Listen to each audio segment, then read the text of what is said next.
ఎప్పుడైతే నువ్వు క్రీస్తును అంగీకరించావో, సృష్టికర్తని దేవుని హృదయంలో మనకేం దొరికింది? స్థానం, చోటు దొరికింది. హల్లెలూయా. అందుకు ధన్యులమయ్యాం. నీకు డబ్బు ఉందని కాదు నువ్వు ధన్యుడువు, ఉద్యోగం ఉందని కాదు ధన్యుడివి, ఆస్తిపాస్తులు ఉన్నాయని కాదు ధన్యుడివి. ఇవన్నీ కూడా నీకుంటే 70 మహా అంటే 80 ఏళ్ళు అనుభవిస్తావు. ఆ తర్వాత దేవుని హృదయంలో చోటు లేనివాడు నరకానికే కదా వెళ్తాడు.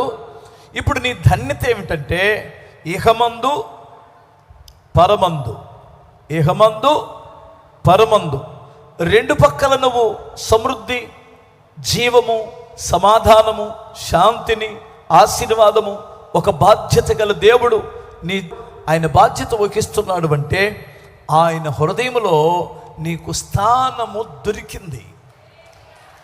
ఇది నీ ధన్యత.